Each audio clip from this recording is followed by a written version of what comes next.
Correlation and causation. Kindly subscribe this channel for informative video. In fact, the correlation exists between two variables, not employ any cause and effect relationship to unrelated variables such as sale of banana and the death rate of cancer in a city. मतलब ये जो इनके दरमियान relation कोई नहीं बन रहा कि मतलब बनाना के सेल होना और कैंसर की वजह से डेथ होना, ये कोज एंड इफेक्ट ये इस पे अप्लाई नहीं होता। May produce a high positive correlation which may be due to unknown variable namely the city population.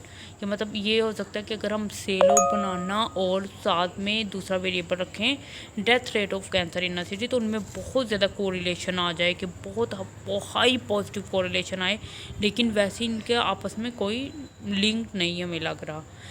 The larger the city the more consumption of the banana and the higher will be death rate for cancer. के मतलब जितनी ज़्यादा population ज़्यादा होगी बनाना उतनी ज़्यादा cell होंगी और उसमें डेथ रेट भी उतना ज़्यादा कैंसर की वजह से ज़्यादा होगा, क्योंकि पॉपुलेशन बहुत ज़्यादा होगी। और भी बहुत सी रीज़न हो सकते हैं, लेकिन हमने दो वेरिएबल लिए हैं तो इनके दरमियान में कोरिलेशन फाइंड की जा सकती है।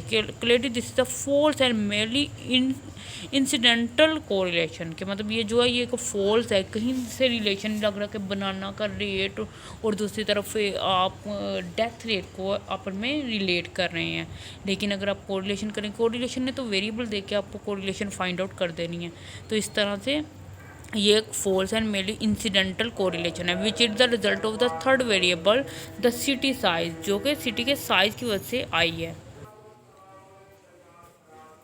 Such a fall or a merely incident correlation is the result of third variable city size। मतलब ये इस तरह की कोरिलेशन कैसे आ जाती है, क्योंकि सिटी के साइज की वजह से कि जितनी पॉपुलेशन ज़्यादा है उन्हें डेथ रेट भी ज़्यादा होगी और बनाना का रेट भी उतना ही ज़्यादा होगा, मतलब बनाना के सेल होने का रेट भी उतना ज़्यादा होगा। तो लेकिन ये एक थर्ड फैक्टर की वजह से इनकी कोरिलेशन हाईली पॉजिटिव आ गई है।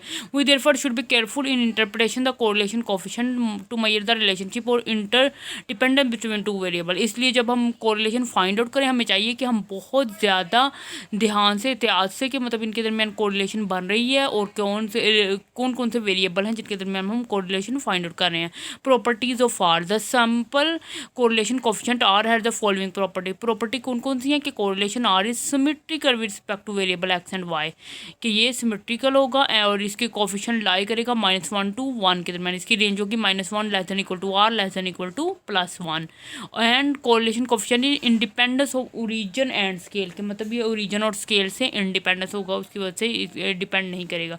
देन क्या है, let U and V are two new variable defined by U equal to X minus A over H, और वी को डिफाइन कर रहे हैं वाई माइनस बी ओवर के, और इसे कैसे कहेंगे X equal to A plus H U and Y equal to B plus K V, and A and B are new origin and H and K are unit of measurement. Let R X Y done the correlation coefficient between X and Y and R U V the correlation coefficient between U and V.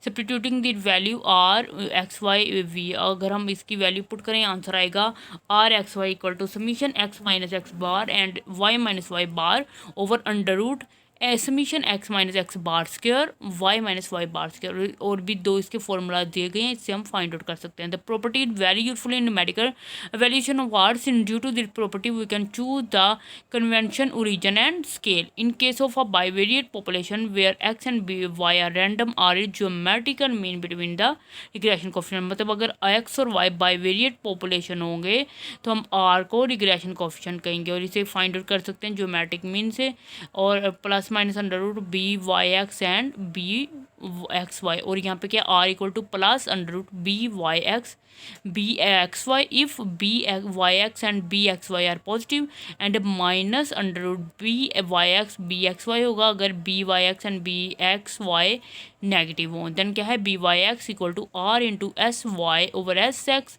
And B X Y equal to R into S X over S Y, और यहाँ पे क्या है Y minus Y bar equal to R into S Y over S X, और X minus X bar and X minus X bar equal to R into S X over X Y और Y minus Y bar square. और यहाँ पे example दी गई है x और Y की values हैं, हमने यू और वी जो ऊपर फॉर्मूला है वहाँ से फाइंड आउट करना है।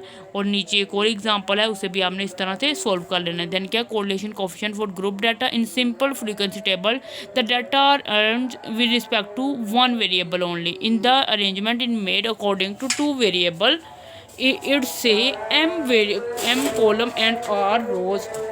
अगर हम दो वेरिएबल लें तो इसमें एम कॉलम और आर रोज बनेंगे।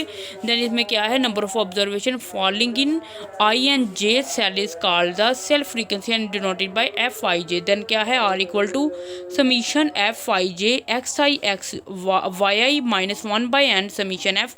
आपको पता है एफ यहाँ पे क्या है, फ्रीक्वेंसी को शो कर रही है। देन के वन एक्स वन और क्या है समीशन एफ आई और है वाई जे।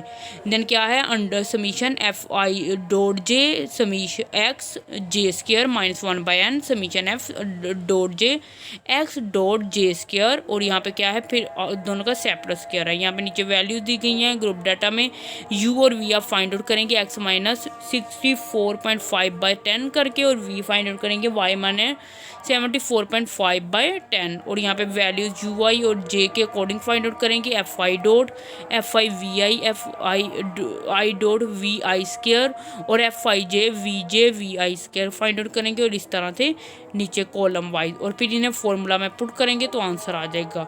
और ये जो दूसरी एग्जांपल है ये भी सिमिलर वे में सॉल्व होगी। Kindly subscribe this channel for more informative.